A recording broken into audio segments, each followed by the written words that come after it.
Bonsoir et bienvenue à cette nouvelle édition de Direct. Aujourd'hui, nous allons consacrer notre rencontre aux efforts déployés par l'État égyptien pour endiguer la propagation du coronavirus et aussi pour permettre l'accès à la vaccination aux citoyens. Il faut dire que énormément de pays n'ont pas d'accès au vaccin selon la Croix-Rouge. Mais l'Égypte est le premier pays africain à avoir accès au vaccin. Il faut dire aussi que le fonds Tahia Masr est un fonds qui a été créé pour venir en aide aux différents projets tenus ici en Égypte. Mais le fonds Tahia Masr, à l'heure actuelle, vient en aide à tous ceux qui en ont besoin quant à la crise du coronavirus. Le fonds Vive l'Égypte est l'autorité chargée de collecter les dons faits pour assurer les doses de vaccins contre le coronavirus. Pour vous donner quelques nouvelles concernant le coronavirus, concernant les pays arabes et les pays dans les quatre coins du monde, il faut dire que les pays arabes du Golfe ont réimposé des restrictions pour faire face à la flambée du nombre de cas de Covid-19 qui menacent une reprise économique fragile envisagée par le Fonds monétaire international. Il faut dire aussi que l'impact de la pandémie de Covid-19 sur le traitement du cancer est catastrophique, a déploré aujourd'hui l'Organisation mondiale de la santé en Europe, qui a relevé des interruptions dans les services de cancérologie dans un tiers des pays de la zone, parmi les 53 pays de la région pour l'OMS, dont plusieurs pays d'Asie centrale. Il faut dire qu'un pays sur 3 a partiellement ou totalement interrompu ses services de cancérologie à cause de la mobilisation contre la pandémie et des restrictions sur les voyages. Aux Pays-Bas, par exemple, et en Belgique, lors du premier confinement au printemps 2020, le nombre de cancers diagnostiqués a reculé de 30 à 40%. Au Kyrgyzstan, il a chuté de 90% en avril 2020 et il faut dire qu'on a relevé, ceci a été relevé par les responsables onusiens. D'après les prévisions de l'OMS, au Royaume-Uni, les retards de diagnostic et de traitement devraient entraîner, selon les observateurs, une augmentation de 15% des décès dus au cancer colorectaux et de 9% pour le cancer du sein au cours des 5 prochaines années. Alors, nous allons en savoir plus quant aux efforts déployés par l'État dans une tentative d'endiguer la propagation du virus, dans une tentative de sauvegarder l'économie, de sauvegarder les activités économiques et sociales et aussi les tentatives de l'État susceptibles de rendre le vaccin accessible aux citoyens. Mais avant, nous avons un tout petit chapitre à vous proposer concernant la rencontre qu'a tenue le chef de l'État avec le responsable parlementaire libanais, et ceci pour réitérer les promesses de l'Égypte à sauvegarder, en tant que priorité, à sauvegarder la souveraineté de l'État libanais. Le président Abdel Fattah el-Sisi a affirmé l'engagement de l'Égypte à sauvegarder la capacité de l'État libanais en premier lieu afin de faire sortir le pays de la crise dont il souffre. Al-Sisi a fait cette déclaration hier lors de son entretien au palais d'Al-Ittihadiyya au Caire avec le premier ministre libanais Saad El-Hariri, chargé de former le nouveau gouvernement. Nous avons plus d'informations dans ce compte rendu de Perihan Farou.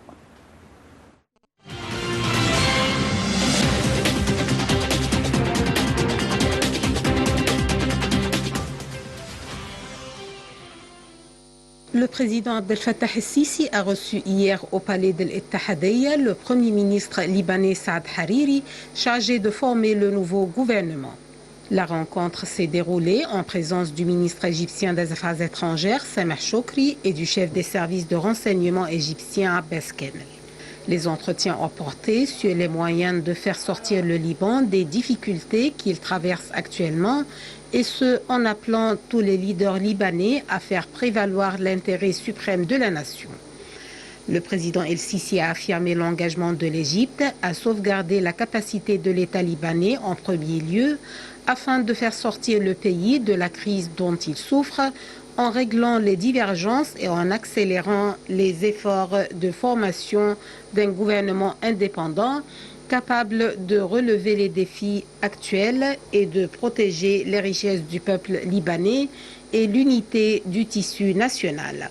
Le chef de l'État a réitéré la position invariable de l'Égypte vis-à-vis du renforcement des liens de coopération étroite avec le Liban, tout en souhaitant bonne chance à Saad Hariri, chargé de former le nouveau gouvernement, de façon à répondre aux aspirations du peuple libanais frère qui cherche la sécurité et la stabilité.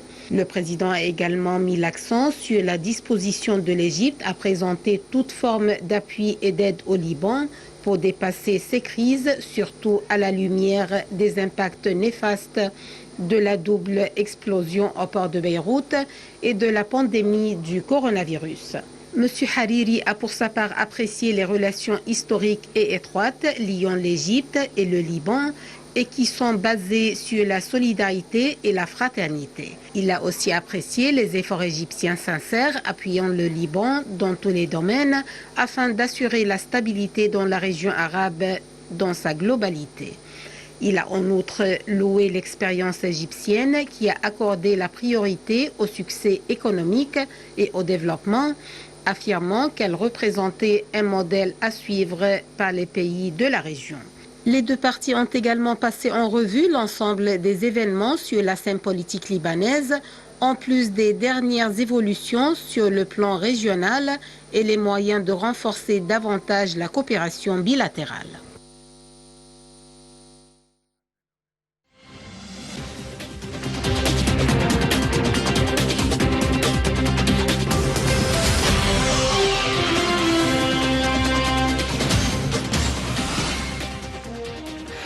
Pour nous donner plus d'éclaircissements concernant l'engagement de l'Égypte à aider le Liban à sauvegarder son potentiel et aussi à sauvegarder et à faire face à cette crise, la crise dont il souffre, et à sauvegarder aussi tous ses biens et à sauvegarder tout ce dont il a besoin de manière à rester fort et à retrouver sa position.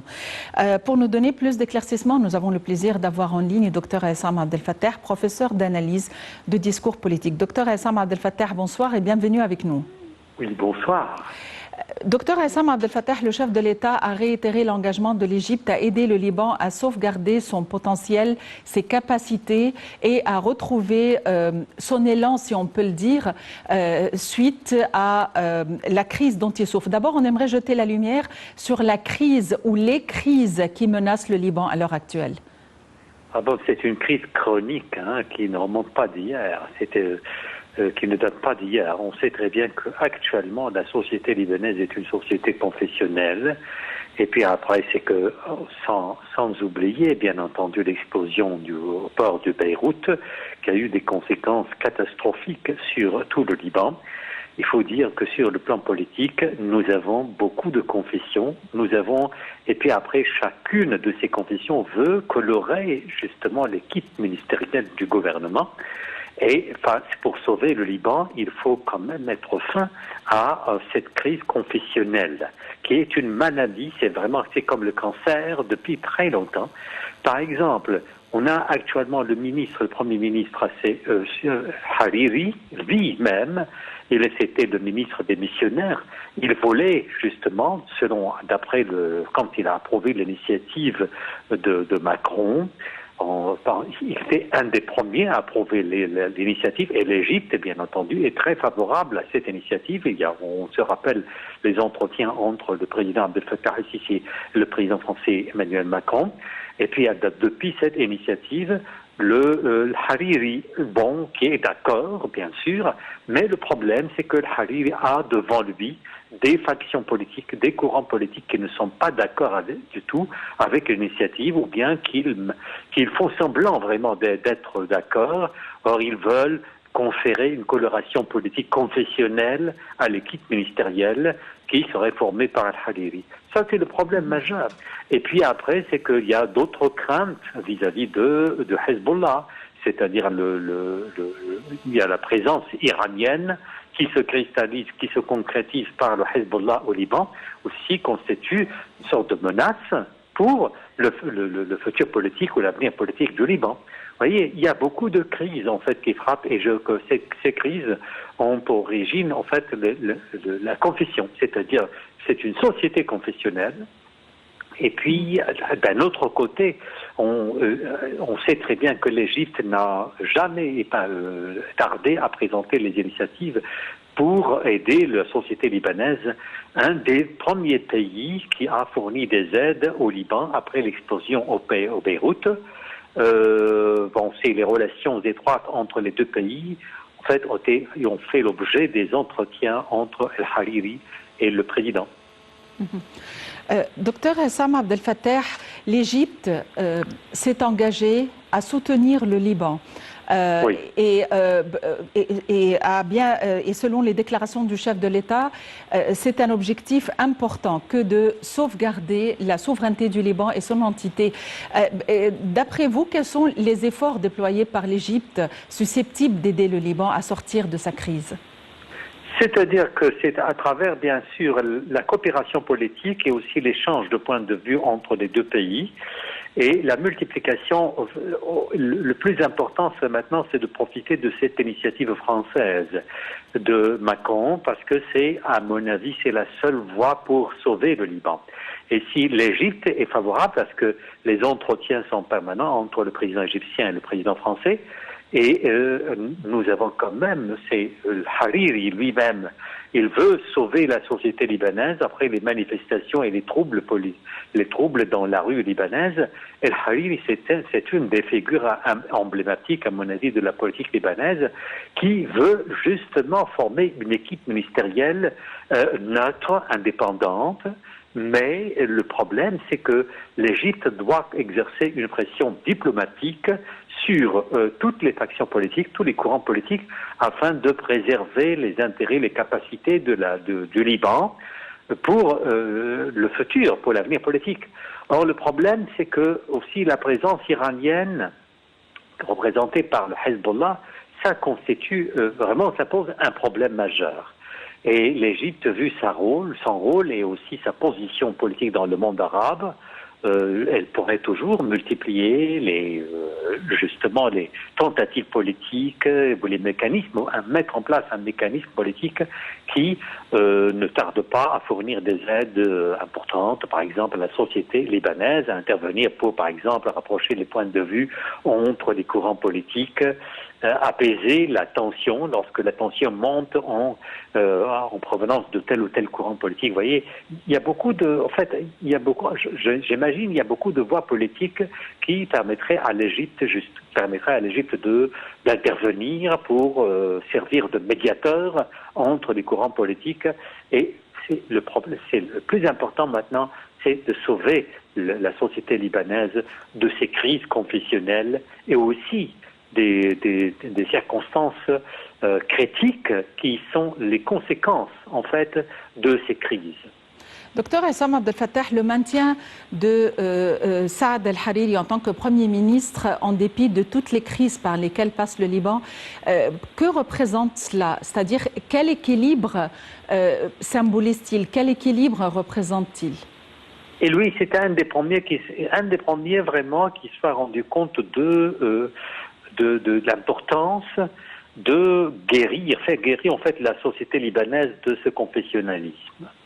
Parce que lui, maintenant, il sait très bien que la société libanaise, généralement, chaque fois, par exemple, imaginez-vous que c'est le Liban, un des pays vraiment qui est resté sans président il y a très longtemps.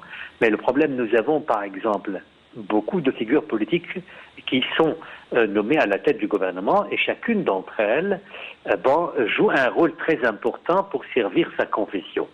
Donc, ça veut dire l'intérêt majeur pour la société libanaise ou bien pour ces figures ou bien ces personnages politiques. Là, vraiment, c'est un intérêt confessionnel. Donc, vous voyez, Hariri, lui, il s'est rendu compte, en fait, de ce problème et que ce problème dont souffre la société libanaise, c'est une maladie et la société libanaise est connue pour être vraiment une société confessionnaliste. Parce que c'est ça le problème majeur. Or, comme lui, il veut justement sauver la société libanaise, il a pris en charge de former un gouvernement indépendant et former une équipe ministérielle pour gérer la société, pour gérer l'État. Or, maintenant, il rencontre beaucoup de problèmes, parce qu'il y a d'autres courants politiques qui sont déterminés à maintenir la tendance confessionnelle au sein de la société libanaise. Docteur Essam Abdel Fattah, vous êtes professeur d'analyse de discours politique. Merci d'avoir été avec nous aujourd'hui. Nous allons amorcer notre rubrique principale dans quelques instants, relative aux efforts déployés par l'État égyptien pour endiguer la propagation du coronavirus, pour rendre un accès facile du vaccin à toute la population. Tout de suite, nous allons avoir les détails avec nos invités qui seront avec nous en ligne.